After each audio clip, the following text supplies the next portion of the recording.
Assalamualaikum warahmatullahi wabarakatuh. Welcome back to my channel. Bagaimana kabar kalian para pecinta horor? Semoga baik sedaya. Pada kesempatan kali ini saya akan membawakan sebuah kisah horor yang berjudul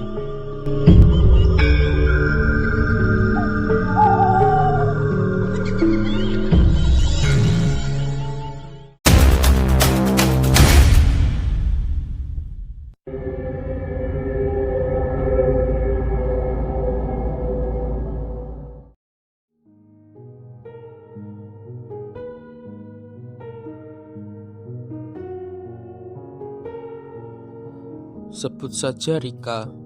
Gadis yang masih SMP itu baru saja pulang dari sekolahnya siang itu. Namun ketika dalam perjalanan pulang sambil menaiki sepeda motornya, gadis itu melihat kerumunan warga di sebuah ladang jeruk. Ada juga mobil polisi yang terparkir di sana. Otomatis gadis itu menghentikan sepeda motornya dan bertanya kepada salah satu bapak-bapak yang kebetulan baru keluar dari ladang itu. "Kenapa itu, Pak?" tanya Rika dengan wajah bingungnya. "Ada orang mati gantung diri di pohon nangka," jelas bapak itu dengan wajah pucat pasi. Dan beberapa saat kemudian kumpulan warga yang sedang menggotong mayat dalam body bag itu keluar dari ladang beserta dengan beberapa polisi. Karena takut melihat mayat, Rika langsung saja tancap gas dari sana dan meninggalkan kerumunan warga itu. Jantung Rika berdetak dengan kencang. Pasalnya, ladang tempat orang itu bunuh diri bersebelahan dengan ladang milik orang tuanya.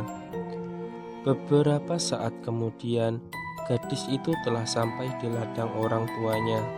Karena memang jika sepulang sekolah Rika tidak langsung ke rumahnya, melainkan ke ladang orang tuanya. Dan di sana Rika sudah melihat orang tuanya yang mengobrol dengan tetangga sebelah. Kurang lebih inilah yang Rika dengar. Sekitar pukul 10 pagi tadi, tiba-tiba terdengar teriakan dari ladang sebelah.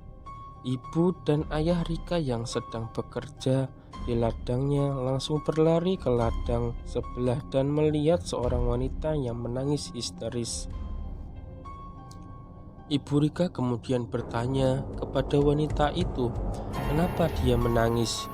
Dan wanita itu menunjukkan ke arah pohon nangka yang berada di sebelah selatannya.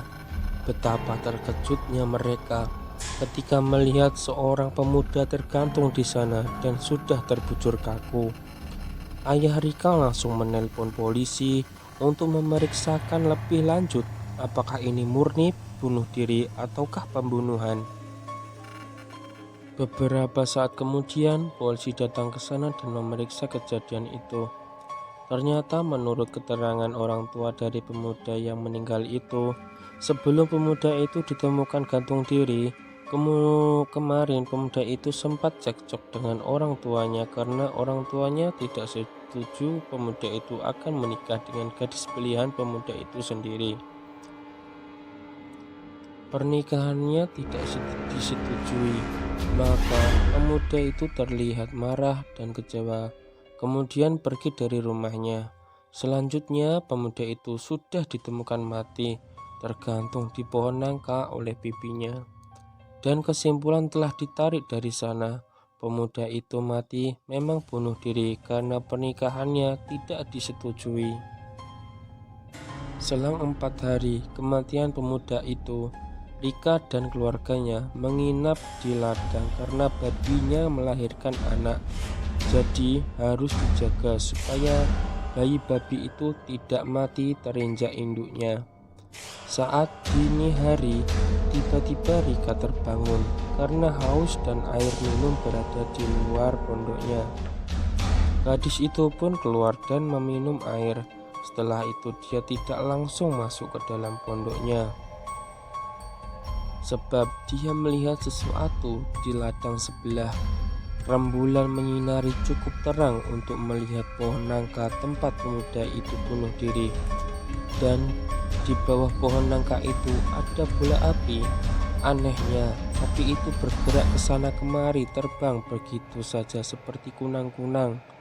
Bola api itu meneteskan api, dan Rika sadar itu bukanlah bola api biasa. Gadis itu langsung masuk ke dalam pondoknya.